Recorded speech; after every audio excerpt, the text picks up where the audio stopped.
where best friends and next-door neighbors, Willow and Lillian, spill the tea on murder, mysteries, and other things that go bump in the night. So get your favorite teacup ready, and let's get into it.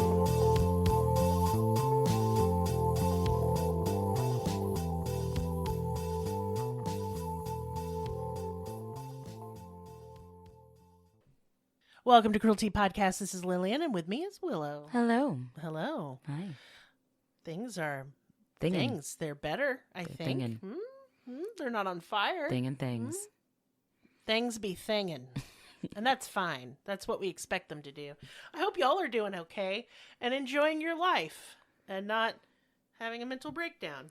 I am. It's fine. We can do it together. Yay. Yeah. So today's case is continuing with our missing, our vanished theme for this month. And this case is just kind of horrifying and heartbreaking and mind-boggling. Karlie Guse was 16 years old when she went missing in 2018, and there haven't really been any significant leads in her case ever. This case went viral at the time largely due to her stepmother posting live videos in the days and weeks following her disappearance. However, it was really more about the stepmother's behavior, which many found suspicious.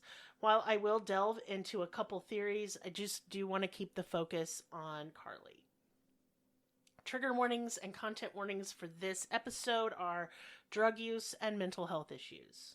And we will really be talking about mental health and really actually delving into drugs pretty hard too. So if these things bother you, then this is definitely not the episode for you. Karlie was born on May 13th, 2002 to Zach Guse and Lindsay Fairley. When Karlie was 2, her parents divorced, and Karlie stayed with her mother, Lindsay, most of the time and for most of her life. 2 years... so here's the issue, is that just like I find, you think there'd be more information available on a modern case, but when you have an active investigation, and this is considered an active investigation, not all of the details will be made available to the public. And I really have seen conflicting reports of her living with her dad much sooner, to where it was just actually a couple months before she disappeared, to a couple years. So I'm not real sure. I just want to say that I've looked, and unless it comes from an official source, I'm just going to go with the one I see the most often. Right. And I will say that a lot of times in research, if the case is less than 15 to 20 years ago, most of the time we're not going to find that much information, again, because it's so active. And a lot of times there's just not that close-knit family information when it's so fresh. I do think if it is a solved case, absolutely. we'll have all the information. Yeah, for sure. But if it's an open missing persons case, they need to keep stuff unless they have to, especially certain details. Yeah. And I don't blame the police for this. However, once again, I think police fuckered this one up. What a surprise. 2 years after the divorce, Zach remarried a woman named Melissa. Zach and Melissa had some kids of their own, and again, I don't know the names and ages, and that's not really important to this case. Now, sources to confirm some of this information are scarce, like I said, but at either 5 or 6, Karlie went to live with her dad and her stepmother, Melissa, full-time after Katie's mother decided to move to Nevada. Karlie was settled in a school, and Lindsay didn't want her life disrupted, so it was decided that Karlie should remain in California and live with her father. And she lived in Bishop. And they actually did move, Zach and Melissa and Karlie and their kids. They moved about 20 minutes outside of Bishop. I do not know the name of the town, because I don't even know if it's a town. It might be a situation like Holiday Island, where we live, which wasn't a town until 2020. And it's kind of just an in-the-middle-of-nowhere place. However, she still went to the same high school. She was just 20 minutes further away. That happens a lot in rural areas. Well, it gets brought up in this case that she was unhappy with the move. No, she just didn't care. Yeah. She didn't really care that much. Karlie attended Bishop Union High School. Karlie had lots of friends and was dating a boy named Donald, and everything seemed to be going well in her life. Her father and stepmother were planning, like I said, to move, and then they did over the course of that year. And I don't know, she still got to see her friends and boyfriend. She was good. Now, Karlie was described by friends as quiet and introverted until she got to know you. And then she came out of her shell. She was fun and bubbly when she was your friend. Her mother, Lindsay, said that Karlie was nurturing and kind, often putting the feelings of others ahead of her own. And in typical teenage fashion, Karlie had gotten into a little trouble at school right before her disappearance. Her stepmother, Melissa, stated that she'd gotten caught smoking weed at school. This got her suspended and sent to mandatory counseling at school. That's nothing that bad, y'all. I'm sorry. I just don't think a teenage girl smoking some weed is that big of a deal. I think it's almost every single teenager out there. Yeah.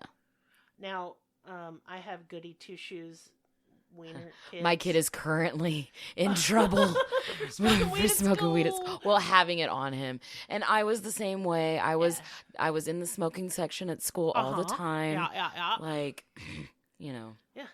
Oh, that was horrible. Horrible little demon monster. Same. Now, I'm sure all my kids have tried it now, but while they were in school, absolutely not. They're just weirdos. Like, that did not come from me, because I'm a rule breaker. But, yeah, we all got up to some shenanigans in high school, even if it wasn't totally weed. Normal. Around this time, Karlie's grades had also started to slip. And I don't want to speculate too much, but she may have been struggling with mental health, or the weed smoking killed her motivation, because it can fucking do that. Or you're just a teenager and you don't fucking care care about school. She was just more interested in her boyfriend and having Yeah. Either way, she was acting up a little bit, but like, she's 16. It wasn't that big of a deal. One thing to put in here before we move on. Lindsay, Karlie's mother, was not informed about the problems Karlie was having in school until after she went missing, and I find this gross and odd. Maybe Lindsay and the stepmother didn't get along well. I don't know. But I just want to throw that out there. I feel like the way the mother has been treated in all this was real shitty, even before Karlie went missing. Now, we're going to get into the official timeline right away. It was the morning of October 13th, 2018. Melissa, the stepmother, woke around 7:15 a.m. and found that Karlie was missing from the family home. From 7:15 to approximately 7:38 a.m., Melissa and Zach, Karlie's father, drove around in their car looking for Karlie. But they kind of lived in the middle of nowhere, surrounded by desert. They didn't find her or any trace of her. At around 9:30 a.m., Karlie was reported missing to the police. And it was actually specifically 9:35 a.m. Police arrived sometime before 10 a.m. to search the Guse home. Karlie had left behind all of her belongings, including her cell phone and purse. There was no sign of forced entry. It would be unusual for Karlie to go anywhere without her cell phone, although that is up for debate, and we will talk about that towards the end of this episode. Police went through her cell phone and found no clues, nothing stating she wanted to run away or anything like that. She also left behind all of her money and her glasses. If she were going to run away, these would be the things she'd take with her. Ground, air, canine, and equine searches began almost immediately. The searches went on for about a week, and literally nothing was found. Details of Karlie's disappearance had not been released to the public at this time. Melissa started reaching out to the press and on Facebook Live to share Karlie's story, and this is where things start to get confusing. Timelines get sort of muddy, and suspicions against the stepmother, Melissa, really start to grow. It was within 10 hours of Karlie vanishing that Melissa took to Facebook Live. In this first video, and I'm going to try and link all of her Facebook Lives, and you guys should watch them, and I want you to look out for the things I've looked out for. I'm going to stop a minute in my notes and just kind of talk about something really quick that I've taken up as a hobby, and that is behavioral analysis of interrogators, like interrogating suspects. They often talk about a couple things. One is parents of a missing child that is legitimately, they had nothing to do with the disappearance, do not ever suggest a possibility. For example, when a child goes missing, they say, "Help me, I can't find my baby." Yeah. "Help me, my child is lost." Yeah. They don't say, "Help me, my child was kidnapped," unless they actually witnessed the kidnapping. Or they have a ransom note. Or they have a ransom note. Or there's some note. sort of sign of break-in. Exactly. Or struggle or something. And even then, a lot of times parents of missing children will not say that because they don't want that to be true. Yes. You'll try and think of any other reason other than a stranger who means to harm your baby has your kid. Yes. And so when I see, and when interrogators see this being pushed, like Summer Wells' case, they immediately said she was kidnapped. I'm not sure if I were in their situation that I would think that myself. I would think my baby ran off into the woods. Because that's the most likely scenario. Right. What I might think kidnapping later, if no trace of my child was found anywhere near my home, then I would think kidnapping. But I would only think kidnapping if there was a sign of another person. Yes. Footprints outside my baby's door or bedroom window or something. My neighbor told me a weird car was out in front of my house. Yes, there would have to be something indicating that. In the absence of those things, parents of missing children do not say, help, my baby's been kidnapped. Yeah. Mm-hmm. But that is exactly what Melissa said right away. I'm just pointing that out. Mm-hmm. Yeah. So it was within, and I also found it weird she's going on Facebook Live within 10 hours. Usually the cops have to tell the parents, go to the press, go to the press, go to the press. And they were telling Melissa to shut up. Yeah. She states that in these Facebook Lives, that she believed Karlie went missing at 6:30 a.m. And the last time she'd spoken to her was about 5:30 a.m. to 5:45 a.m. She then goes on to thank the police and the various search and rescue. When I say thank, she's been a minute and a half thanking people. Another thing that behaviorists interrogations, or it's just them talking to the press, whenever they're talking, will pick up on is that people who are scared for a loved one aren't polite. You're not thanking the police. You're not saying please. You're saying now. Find them. Help me. Yeah. There's something really off about somebody taking that much time in a supposed very distraught mental state to only 10 hours after she's vanished to be sitting there going through a long list of people to think you're at the fucking Oscars and you won. I was about to say that's what it sounds like. Yeah. And look, I'm not saying she harmed Karlie. I'm saying she's not telling the truth about the circumstances of her disappearance. Because her actions and the way that she speaks. And the thing is, I don't even need to say allegedly on this one. Yeah. Later, she is caught lying. And we'll get to that in just a second. But I just wanted to point these little nuances out. I just find it odd. Yeah. I don't know. Because, to me, if you lost your teenage child, would you just take the time to thank law enforcement within the first 24 hours? I wouldn't take time for nothing. No, I don't think I could even think straight. No. Yeah, I just... I don't know. Maybe once they were found, I would thank them. And it's only at the end of the video that Melissa finally shows Katie's picture and gives her description. Are you serious? Yeah. That would be the very first thing out of my mouth. Yeah. It. And they didn't have a recent picture of her available, and I thought that was strange. It was a year old. She's a teenager. Just go on her phone, man, and print one of them out. She probably got it. Go on her Facebook. Yeah. You know? Always take one of their profile photos. That's the one they like the most. Don't take... Anyway. Yeah. 9 days then go by with no leads or clues. Melissa then decides to put up another Facebook Live. In this, she says she will give information that the police have cleared her to release. And this is acceptable. That she didn't give this information first does not bother me. The police told her not to. She wants them to find Karlie. I get that. The Facebook Live, in addition to various media appearances, have caused quite the stir and are subject to debate today. On the night of Friday, October 12th, Karlie had gone to her high school's football game with some friends. Around 8 p.m. that night, Melissa texted or called Karlie and asked if she needed a ride home, and Karlie said no. Donald, the boyfriend, was going to bring her home after the game. Melissa didn't note any strange behavior from Karlie at this point. Melissa received a phone call from Karlie at approximately 8:30, only 30 minutes later.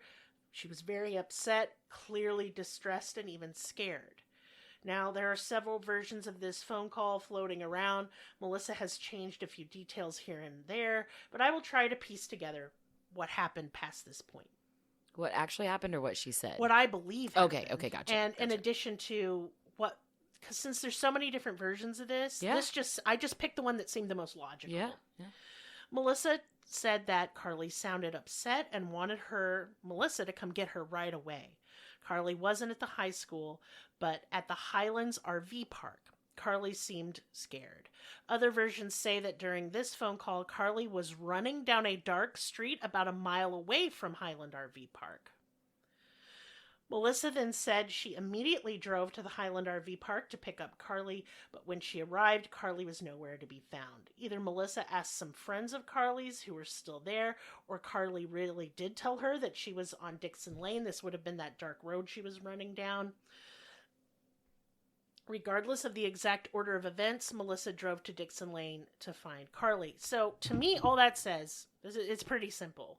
She called Karlie at 8 and was like, hey, do you need a ride? And Karlie's like, no, Donald's going to take me home. But then 30 minutes later, she called her stepmom and said, hey, I want you to come get me right now. I am scared. Things are fucky, you know? Mm-hmm. So she said, I'm in Highland RV Park. Otherwise, why would Melissa have gone there first? Right. So Karlie ran away from Highland RV Park, like, to this road, which was it was like a couple blocks away. It wasn't that far away from the RV park. Mm-hmm. Maybe at most a mile. And so it makes sense, though Melissa gets it mixed up. I don't think that this is nefarious. I think she just got the order mixed up because she's distraught. Right. But I believe she first went to Highland RV Park because Karlie told her she was there. Karlie left there before she arrived, then called her and said, I'm on Dixon Lane. Yeah, she wanted to get out of that situation. Whatever situation it was. Dixon Lane is at the very edge of the town of Bishop, California. Past that street is nothing but desert for miles. I am going to assume, again, like Karlie called first, Melissa actually saw a small light bobbing up and down as she drove down the pitch dark road, and it was Karlie running, and the light was her cell phone. I don't know why it's so eerie to me. Right. Melissa pulled over, and Karlie jumped into the back of the car. She was pale, trembling, and out of breath. Melissa noted that it was clear that Karlie was upset and very scared, and her pupils were extremely dilated. The two arrived back at home at approximately 9 p.m. Zach, Karlie's dad, had been home since around 6:30, and he claimed he had had several beers after work, and thus doesn't remember much about that night. And here's where I'm done with this dude already. He's clearly got a drinking problem. We'll see this later. Mm-hmm. He gets arrested in 2021. Something stinky.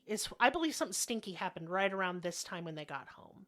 I think everybody got in a fight, if you want to know my opinion. Do you think that the drinking claim is just like weaponized incompetence? Like, in part. Because this dude, if you watch his interviews, are you even on this planet? Why are you so spacey, motherfucker? Like, what's going on there? You know what I mean? It could be he's just upset and doesn't speak well publicly.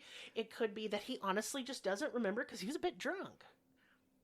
But all around, I just don't like this dude's vibe. Yeah. I just don't like it. This is my gut instinct, and allegedly and everything. It's just my opinion.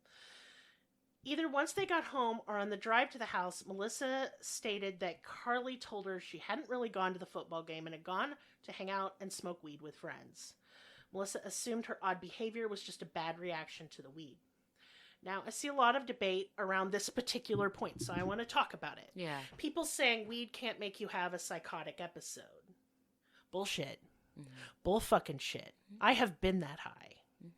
You've been too high before. I've definitely really been too unpleasant. High. Yeah, it didn't affect like me mentally necessarily, but physically.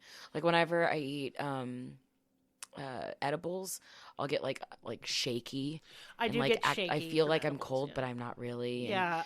Really anxious. But that's mentally.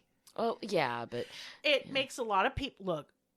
If you're very young, and 16's very young, this is about the first time I was 14 and I first smoked weed, and I smoked a lot because I didn't know. Right. And nothing was happening. I didn't know it took a minute to kick in. So my first time smoking, I was high as balls, and I was too high. Mm-hmm. Didn't know what to expect either. And she hadn't been smoking weed a long time, maybe like a month or two. Mm-hmm. And I think she smoked too much. And this can lead to all kinds of... Y'all, I've hallucinated from weed. Well, and same. My first time smoking weed, I hallucinated. Yeah. I thought I saw a sheet ghost, like a person in a white sheet. I saw a giant shadow bird. Shadowbird. Yeah. But I'm saying is that the paranoia, the anxiety, I did feel like somebody was kind of out to get me, that my friends hated me. I started crying. I always thought my friends hated me as soon as I was stoned. When I was a teenager. When I was a teenager, it doesn't affect me the same way. No, not at all. But when I was a teenager, for sure. But does it dilate your pupils like that? Because I've only experienced dilated pupils like on Molly and stuff. Yeah, it does. It can't in high enough amounts. Yeah. I didn't know that. Yeah, absolutely. Interesting. Yeah. It affects your eyeballs. But also something important to note, if you have an underlying mental health issue like schizophrenia, let's take that one for example, because it usually presents itself in teenagers. Like there are a couple windows where it presents itself. You can come anytime in your life. And you won't know. She could not know she was schizophrenic and just had been dealing previously with some intrusive thoughts and some other of the behaviors associated with schizophrenia. Like the slipping grades to me is a big red flag, not for weed, for mental health. And I wonder if it didn't trigger a psychotic episode from an underlying condition. I also start to think about like the sensory things that she might have been feeling, being at a party, being at a trailer park party. So you're in a small container with lots of people talking. And especially when you start to disassociate under various mental health issues. Or even weed makes you just in general. Well. But you get that like almost white noise hum of all the people talking at once. And your joints feel like they're kind of burning. And any type of white noise can trigger psychosis or other types of illnesses, like seeing things or hearing things that can trigger different things. Well, she was definitely all of the above as we go more into it. But I just want to note that you'll hear a lot of rhetoric around this case that marijuana cannot produce these effects when it fucking can. It doesn't even take that much. She's a little thing too. She is especially very teenagers, thin and slight. And especially like I also have to think like teenagers these days do not have the same weed we had when we were teenagers. I told my son all about the brick weed and shit we used to have. I was like, we used to have those big ass trays that we had to like break up huge stems and get the seeds out, otherwise it should give you a headache. Or it pop out and hit you. Yeah, I had that happen many times. Ruin your whole joint. I was like, it wasn't green. That shit was brown. It was brown. It weren't sticky. Or dark green. It wasn't sticky. It was dry as hell. There wasn't them crystals. And it was the shape of a brick. Literally. It was like from Mexico, and it was like skunk weed. It was terrible. Yeah, it was awful. Yeah, it was cheap, but you had to smoke like that whole brick to get high. Yeah, $30 a quarter, and man, yeah. Mm-hmm. Nowadays, I take one hit off of some kids like weed. I'm like, oh, I need to lay down. Yeah. Like edibles today, it's like I just wanted to go to Target and now I'm in space. Yeah. So that shit lasts so long. So I can only imagine what she was feeling. Especially there's also that huge like peer pressure when you're in a group of people smoking. They keep passing and you're expected to keep hitting it with the group. And you don't know if it's creeper or if it's strong, so you just keep going, because I've been there, and I think all of the above. It's also possible, though I think unlikely, given that these were teenagers, that this weed was laced. We just covered, like not too long ago, the cannibal wrapper. Yes. PCP can definitely make y'all. Freak the fuck out, obviously, and have a psychotic episode. Absolutely. And but I'm just gonna say on this one, I don't think so. I just think it was regular weed, and I think she had an underlying condition, and we'll get to the whys of that towards the end. Okay, yeah. Yeah, because I have some stuff to back it up. I did some digging. But yeah, Melissa didn't think a hospital visit was necessary, and this is where I disagree. If my kid was flipping out that bad and high like that, I'd sit with him for a bit, like about an hour, and if they didn't start sobering up, it's ER time. But, it's like so many parents, I know my parents would be this way. I know it. My adopted parents would have definitely... Let you sober up at home. No, well, yeah, but they would have had a big fit. It would have been a fight. Me being high in any way would have been a knockout, drag-out fucking fight. She had just gotten in trouble for it at school. So, and they seemed pretty. And that's normal parenting. Yeah. That's like textbook normal parenting. They seemed pretty up her butt, too. She worked with Melissa at an insurance agency. Oh.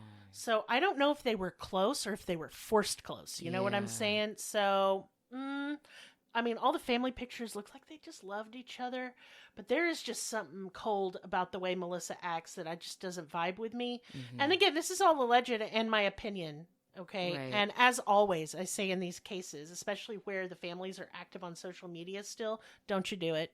Don't go on nobody's page and say some shit. Yeah, absolutely. You are no true detective, and neither am I. And we have no business speaking to them. No, that is disgusting behavior, whether they did anything or not. Yeah. So you shut up, and then we shut up, and that's just all there is to it. Because how many times have I heard about, like, a podcast getting a family harassed? Right. That our fans are better than that shit. We know better. Just saying. We can bitch to each other about it in Discord later. But I'm sorry, if after an hour my kid was still, like, really paranoid, thinking everybody was out to get them and, like, freaking the fuck out, I would take them to the ER. Yeah. That's not normal for weed. I would think this is a psychotic episode, or this weed was laced with something. I don't know. Either way, we're going to go to Dr. Town. They'll give you a little button to push, and it'll be okay. It'll be okay. Yeah. They give you they'll flush it out your system. Yeah. Saline. And here's the thing. Hindsight's 20/20, so I'm not going to give her too much shit on that one. Right. Now, in the Facebook Live, Melissa sounds like she's crying, but y'all saw no tears. Ooh, that creeps me the fuck out. I find her Facebook Lives very, very weird, and her page of Bring Karlie Home, which I'll link. Y'all, I'm linking it so you can look at it. Do not comment unless it's a heart react. That's all you get to do. But I will link it, but it's weird too. And you'll see what I mean. It gives out like weird MLM vibes, and I don't know why it's just icky. I don't like it. Seems attention seeking too. Yeah, it does a bit. It does a bit. Now, Melissa says that the reason she didn't come forth with this information was twofold. One, the FBI and the police told her to sit on it for a minute in case it spooked any witnesses, or anybody who would be responsible for her disappearance. And the other part was that she feared people would judge Karlie really harshly. Who? Bitch, who? About the party? About the weed. Oh, my Jesus. No, but she's 16. We'd be like, yeah, okay, we all smoke weed. I understand. Sounds like she had a bad time. Yeah. I wouldn't judge her. I just feel sorry for her. Yeah. If somebody's out there petty, and I don't know, I ain't worrying about judgments. When my child is missing, you can think I'm a shit, and you can think they're a shit. Just find them. Yeah. The idea that you'd be worried about your image or the child's image is ludicrous to me and disgusting. Because somebody, if I was the parent, somebody at that party may know something. Somebody at that party may have some sort of information. Bingo. I'm going to tell the truth. Yes. Even if it's embarrassing. Even if I shit my pants and it's on video. I don't care. Get it out there. If it's pertinent to the case and it can help bring my child home. I'll show my whole ass. Yeah. I don't get it. But I know people are like this. Yeah. I know that there are people like this where the image of the family is so important. Barf. Yeah. In this live, Melissa leaves out some of the key details of the story. But here's what we now know. When Karlie got home, she was still just as scared. She was terrified. Melissa says in the live that the last text she sent to Karlie was around 5:48 a.m. So Karlie had been freaking out for hours by this point with no sign of coming down. If it were just weed, she'd have been fine like in a couple hours tops. No matter what the drug. Yeah. Just about, other than maybe acid. Or mushrooms. She could have eaten mushrooms at the party. No, everyone said that it was only weed. Oh, okay, yeah. It's just weed. Yeah. But, like... Usually people don't eat mushrooms alone. To me, it was clear she was having a mental health episode. Yeah. And needed immediate care. Karlie was jumping from seat to seat in the back of the car, unable to sit still. When she arrived home, she went from fearing her stepmother and father, that they were trying to kill her, to being thankful for Melissa bringing her home. She asked Melissa to paint her toenails, then flipped out when Melissa tried to help Karlie sober up by offering her food. Melissa offered her a protein bar and a salad, both of which she refused. She said the salad was the devil's lettuce. And while that may sound funny... Sorry. It's clear she's having a moment. Yeah. Like, she's not right. She's not right. She said it not ironically or funny, but scared. Like, really scared. Poor baby. Karlie also started speaking in religious terms, and this was not like her. She was talking about demons and heaven and hell. Karlie begged her parents to take her to church and to pray with her. Zach and Melissa didn't really know what to do, so they tried to get Karlie to go to bed, and I think this is where they fucked up. If this is really all they did. Karlie wanted Melissa to sleep in the bed with her because she was so scared. Melissa agreed, and she watched a movie with Karlie, and they just hung out. Karlie, according to Melissa, started writing something down kind of frantically on a piece of paper. Put a pen in that. Around 3 a.m., Melissa said that she fell asleep, and when she woke up around 5:45 a.m., she saw Karlie laying in bed, but her eyes were wide open, and she was just staring. Baby. I know, this really hurts, because, I just think she needed help. Yeah. Melissa has said she talked to Karlie at this time and also texted her, and I find that fucking weird. If you're laying in bed next to somebody, talking to them, why are you texting them too? That's very strange. Strange. Never have I ever. I mean, I might have sent a video to somebody I'm sitting next to. Hey, look at this dumb shit. But I don't think that was it. No. She did cover her ass. Yeah. To give a timeline. Allegedly. This would be the last time anyone would ever speak to Karlie again in any capacity that we know of. When Melissa woke up, Karlie was gone. She woke up in that room? In that room. Allegedly? Allegedly. You couldn't have paid me to go to sleep. Couldn't have paid me! Calm down. Okay.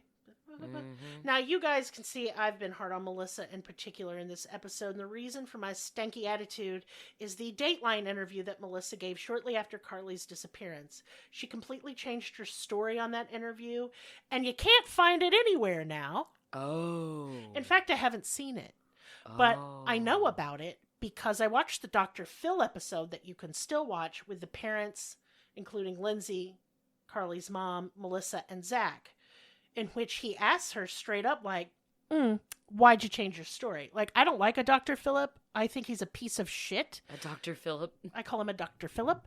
If you want to learn more about why Dr. Phil is such a giant, human turd, I recommend Behind the Bastards episode on him. He is an exploitive loser person, and I hope he is yeeted into the sun. A loser person. He'll go to hell when he dies. That's the nicest way to put it. I'm trying to be good. So Zach, Melissa, and Lindsay all appeared on the Dr. Phil show a short time after Karlie went missing, and it's here that I was made aware of the Dateline interview you can't find anymore. Dr. Phil questioned Melissa as to why she changed her story. Now here's the story that she gave on Dateline. Melissa claimed to have woken up at 5:45 a.m. to do her typical early morning routine. She never mentioned waking up in Karlie's bed or seeing her wide awake. Melissa woke up her other children to get them ready for the day and mentioned opening Karlie's door and seeing her in bed. This is vastly different from the story she gave the Facebook Live and the police. She said then she went back to bed and slept until 7:30, and when she woke up at that time, Karlie was gone. And that shit makes no fucking sense. Why would you wake your kids the fuck up and then go back to bed? Them little shit's just going to run around your house and ruin your life. Doesn't make any sense. She's 16. She had other children. Yeah, I forgot. She's younger children. Yeah. Why didn't she mention Karlie freaking out, and why didn't she mention the weed? Why didn't she say she slept with Karlie that night because the 16-year-old was so scared? The whole thing stinks. On her Facebook Live, she said if Karlie had left, she would have noticed because, one, she was in bed with her, and two, her door was open. In the Dateline interview, she said that Karlie's bedroom door was shut the entire time. So which the fuck is it? And why are the stories so goddamn different? Stinky. Dr. Phil asked Melissa about the discrepancies, and she admitted that she lied on the Dateline interview because she didn't know what to say. And then blah, blah, blah about the weed being embarrassing again. I'm sorry. Fuck her feelings. Fuck your feelings. This is your kid. What are you doing? And it's Dateline. Nobody's talked about smoking weed on Dateline. Fuck you. It's Dateline. That is the best chance you have got to get the word out about your kid's story. Exactly. Why are you lying, you dense turd person? And had it taken down, so then the story didn't even get out. Dateline took it down because she lied. And it was just going to muddy up the waters when we want to find Karlie. That's the most important thing. Gotcha. I thought maybe it was like a cease and desist or something. No. It was a worthless interview. It was all made up. There's also the fact that Melissa and Zach waited until 9 a.m. to call police and to inform Lindsay. Why did they wait? They claimed to have looked for Karlie on their own for 2 hours I don't know, maybe it's just me, but I would have looked for all of 10 minutes and talked to the police. Like, I would have made Maris call the police and I'd be out looking. Yeah. There's 2 of you bitches. Yeah.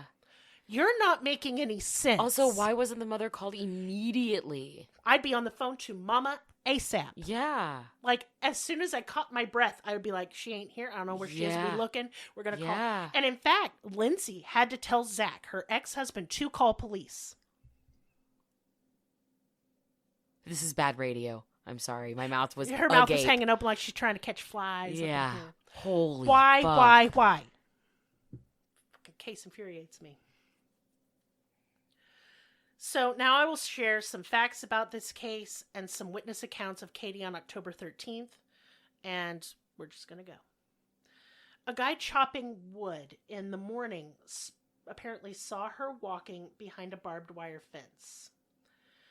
The Charlie Project stated the last text she sent her boyfriend Donald said she thinks that the weed was laced. That was the last text she sent. And to me, this is important as it's been a huge topic of discussion. And I was not aware that Karlie herself thought it was laced. So I found that interesting. Karlie had had adverse reactions to weed in the past, according to friends and her boyfriend. This is important information. If the weed wasn't laced, Karlie may have had an underlying mental health issue that it exacerbated, which is what I think. Karlie's friends stated she was having episodes in the days leading up to her disappearance while sober and was afraid that someone was tracking her on her phone. This is clearly paranoid behavior. This is why she left her phone. Oh, honey. She's terrified. Yeah. She was scared of it. That's why she left it. And that's why she didn't say much on it. Exactly. Because she was too scared. Karlie was recently dealing with the ramifications of being suspended from school due to smoking weed. Karlie attended counseling for this, and her parents state these counseling papers may have been the papers she was carrying when she left because those were missing. Though it was also stated Karlie wrote a long paper the night before, the contents of which have not been revealed to the public and has not been mentioned as either being located or missing. You know, she was writing before she left. One witness was a man chopping wood, like I said, and he told Melissa he had seen someone who looked like Karlie at the corner of Highway 6 around a mile away from her family home, mysteriously standing on the inside of a barbed wire fence around 7 a.m. to 7:30 a.m. Witness Richard Eddy was sipping coffee in his jacuzzi when he thought he saw Karlie. She was looking up, looking at the sky, with a piece of paper in her hands, and it was kind of unusual. We don't have a lot of kids out walking, because it's in the middle of fucking nowhere in the desert. Right. Her boyfriend expressed how paranoid Karlie was the night before. He stated that they did not smoke weed at a party, but at his friend's house. He stated she became so paranoid, he tried to hold her, but she bit him on the side and pushed him away to escape and actually ran away. That's why she ran away. Right. The guy who gave her the weed was later arrested and put in prison for this, and the weed was not laced, according to him and the boyfriend. I think that's a bit fucking much. Yeah. Yeah. I mean, I've had those moments, especially as a teenager, just with the idea that weed could be laced. Yes. Because I didn't know that was a thing, and I didn't know what the first time I smoked laced weed, I was with some friends, and it was laced with coke. And I thought my heart was going to explode. I really freaked out, almost called an ambulance. I was 18. Yeah. I can understand if this was really freaking her out. Right. Even if it's just regular just weed. The idea that it could be laced can place that in your mind as a placebo and you can start having weird symptoms. Yeah. Absolutely. Yeah. Absolutely. Well, your anxiety is making your heart go. Yes. You know, you get me. And then you're overthinking. Absolutely. Mm-hmm. Karlie's father was arrested for the felony of corporal injury to a spouse in February of 2021 and was let out on a $50,000 bond. That is a huge bond. Jesus. Corporal injury to a spouse is vague, but it means he inflicted some sort of injury on his wife, on Melissa. Yeah. Few details are available about this, and it may be, I don't know. I just think it's in telling him what the home life was like. I think he had a drinking problem. Yeah. If you're so drunk after work you can't remember the last night your daughter was around before she went missing, I think you need to get into some treatment, buddy. Right. I'm not Especially if you're swinging on your wife. You're a wife beater and I'm not into you. Mm-hmm. Yeah. The last update on this case was from October 2023.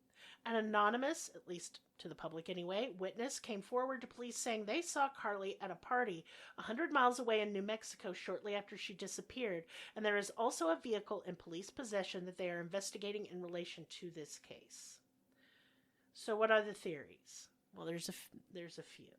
There's 4, but I'm going to add a 5th. Okay. What I think happened. Okay, theory 1, the stepmother and father killed her. And I think this is hogwash. I do not believe they killed her. There would be evidence. There would be. Although police did a bad job of they didn't even take her sheets to process them. Really? No, they should have. That's strange. So we don't know if she was killed in the house or not because the police didn't really investigate it. Right. They looked in her room a little bit and that was it. Now, do I think they killed her? No. I don't. No. I just don't. Especially since she was spotted afterwards. A lot of people think they just spotted Melissa wandering around looking for her.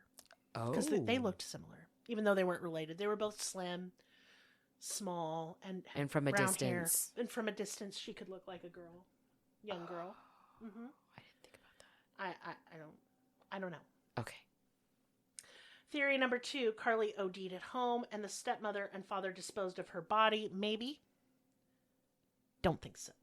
Think they would have called 911. Do you think she would be taking other drugs? No. Okay. No, and she wasn't prescribed anything? No.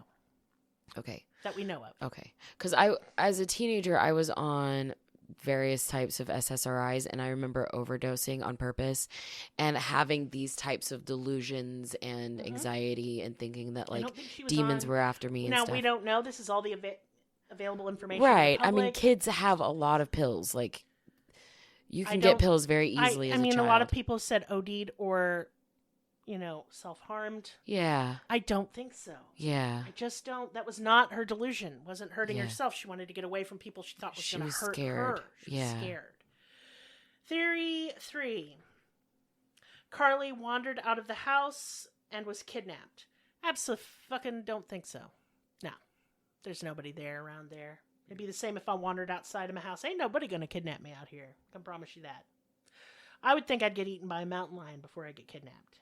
Girl, they are close by. Bitches. Mm-hmm. That's why I carry my Alicia. Alicia made me a keychain, and that's why I carry it. Pepper spray. I will fucking kill a mountain lion with my keychain. There's so many things on there you could kill a mountain lion with it. It does make me feel safe though. Yeah. And as soon as she's ready, and we're gonna start actually helping her build a website, we're gonna start promoting because everybody should be getting them. No, they're number 1. They're cute. Number 2, it's a bracelet too. It's a little bracelet, and you got some pepper spray, you got an alarm, a stabby guy, a little knifey action. You even got a bottle opener just in case. A taser. Can't wait to taste somebody. Yes. Theory 4. Karlie wandered off and died of exposure in the desert, and I do think this is the most likely case, unfortunately. Yeah. It's pretty. And people say, well, how couldn't they find... Y'all don't understand when somebody go missing in the wilderness, it is not as easy as just go find them. Yeah. It's hard. And if she'd already passed away... And y'all, it's October. The desert gets butt-fuck cold. It does. Cold, freezing cold. As soon as the sun goes down. And you can die of exposure in temperatures of 40 and under. Yep. Pretty fast. And think about the buzzards and stuff that will... pick and discard and coyotes and mountain lions, all kinds of things. And there's brush and stuff too. Yeah. But here's the theory nobody's talking about. At least I haven't seen it yet. Look, I'm not saying I'm that inventive or anything. But here's what I think really happened. I think it explains the squirrely ass behavior of her parents as well. I think they brought her home. She's flipping out, and they yell at her. They get in a huge fight about her smoking weed. She just got in trouble at school, and then you're going to come and do this shit again in my house? Dad's drunk, right? And it's not Melissa. Maybe she's trying to keep the peace. She doesn't think it's that big of a deal, but he's flipping the fuck out. He's a violent man. And she is scared, and she is upset. Maybe she says, I hate you. And he's like, you know what? Get the fuck out my house.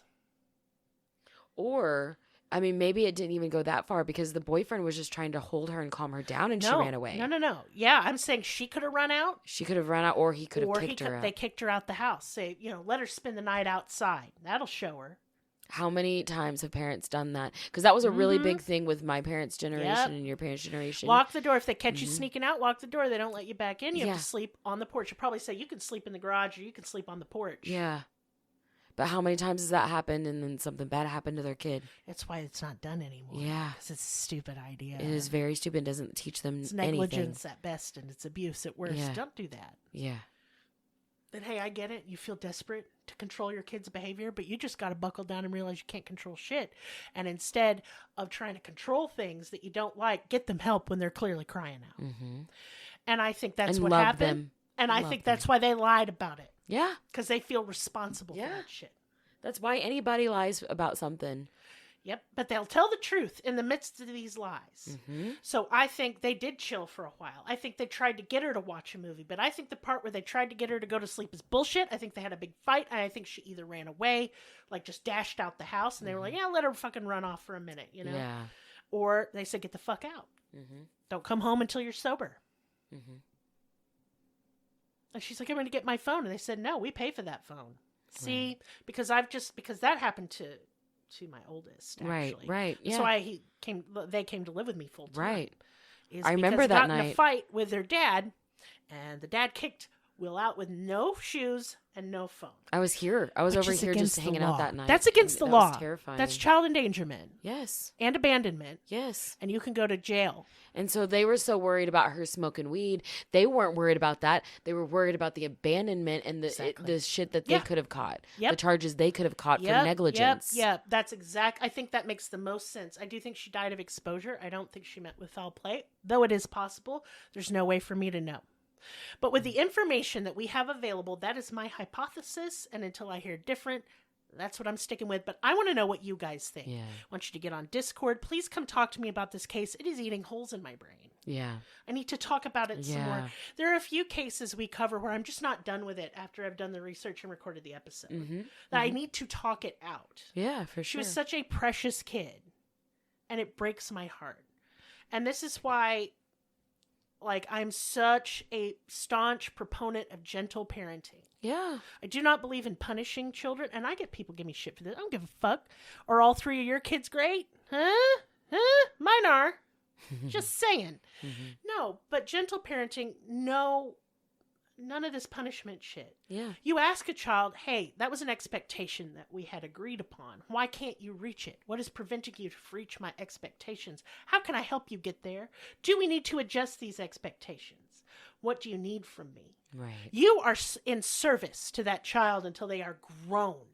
It is your sacred duty to help them become a well-rounded, healthy adult. Mm-hmm. And that doesn't just magically happen overnight whenever they turn from 17 to 18. Nope. You do not wash your hands on their 18th birthday and say, okay, there's the world. Don't fucking do that. That's what happened. I mean, I was 17. It was even worse. Yeah. But, I had to raise myself, and I didn't do a great job. Mm-hmm. But what I'm saying is just think about it. The next time you are frustrated with your kid, and you want to remove privileges, and you want to punish and punish and punish, you need to sit down, and you need to think what it's really saying. Mm-hmm. They're telling you, this ain't working. Mm-hmm. And let's sit down together and figure out how it can make it work. Make an environment where your child knows that you are number one in their corner always, even if they fuck up. And if they fuck up, that you are a safe place to go to. You are safe. You are safe. You're not going to punish them for telling you the truth. You're not going to punish them for being human. Mm-hmm. Instead, you're not going to punish them. You're going to love them, nurture them, help them. They need your help. Yeah. You're going to help them right their wrongs. You're going to help them with their mistakes because that's the thing.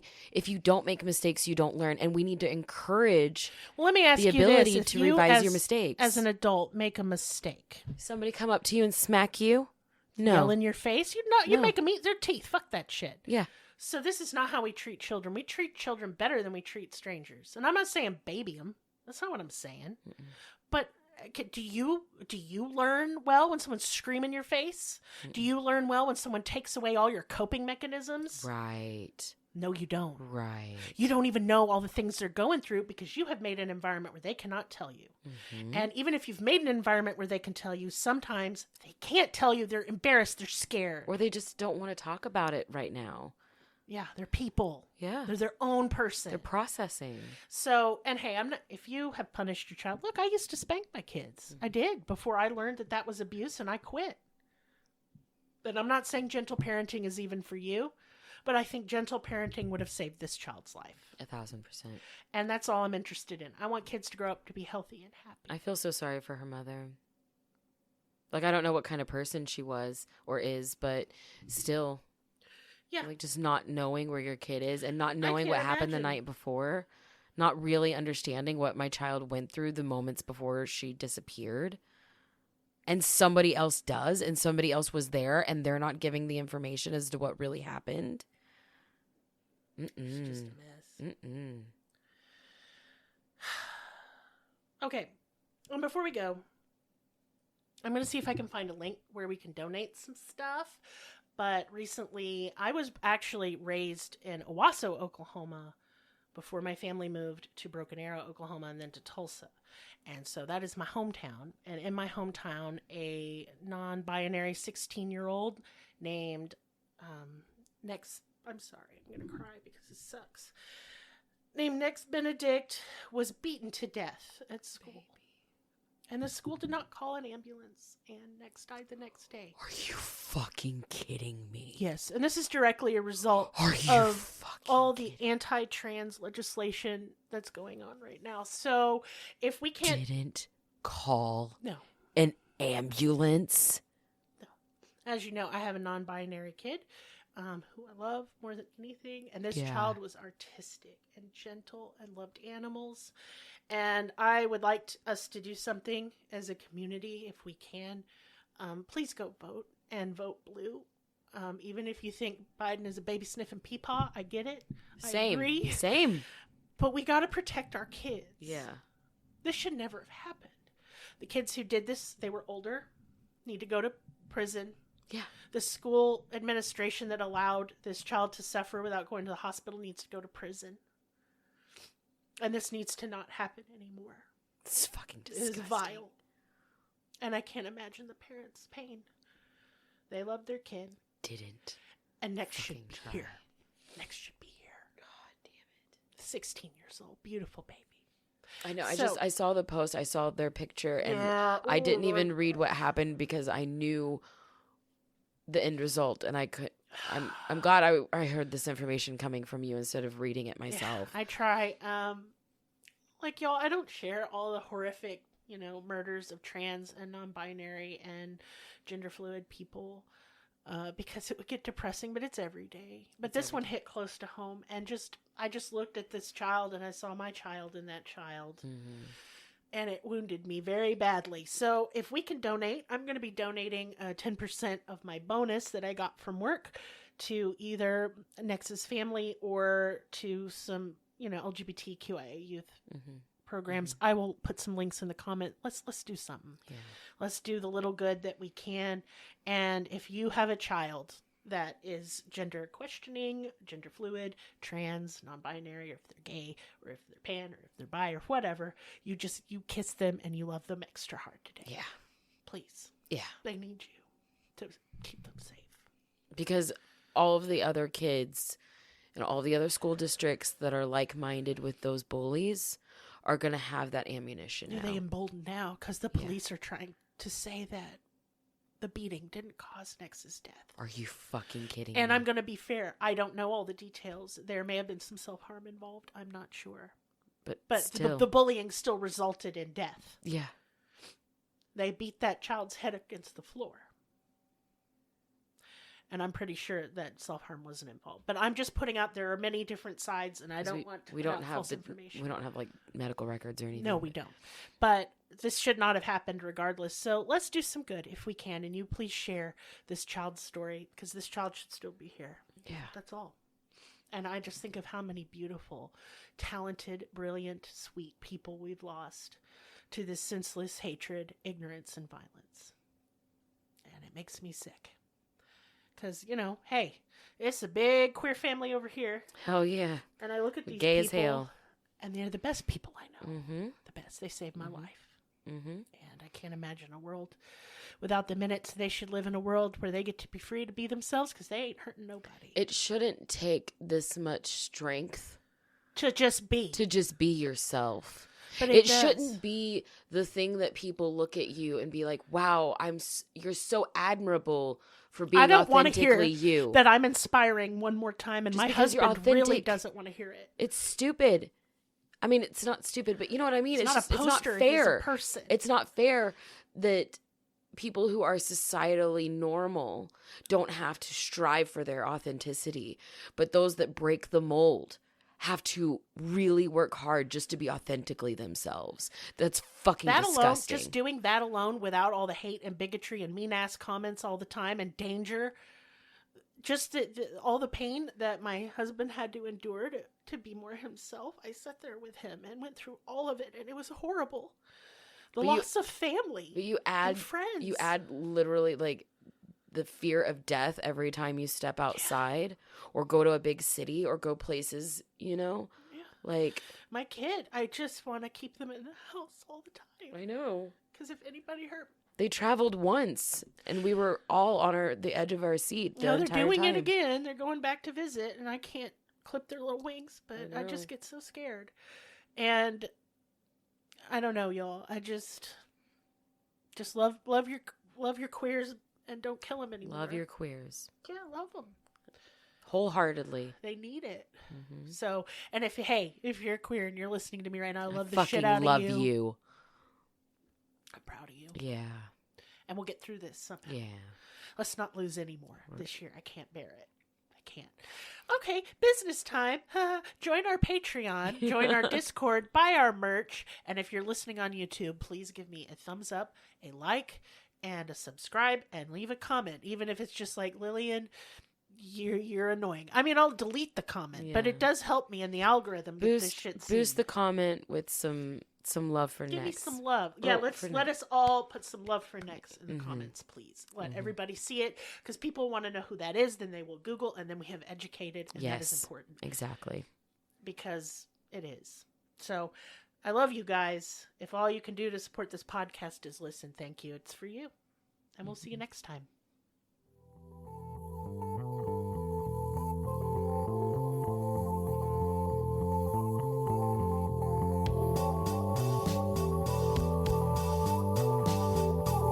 Us on your social media platform of choice. Linktree/Cruelty has all the links. Check out our Patreon for exclusive episodes, merch, ad-free episodes, live ghost hunts, and much more. Please be sure to subscribe. New episodes are uploaded weekly. Thank you so much. See you next time. Music and production by Libby.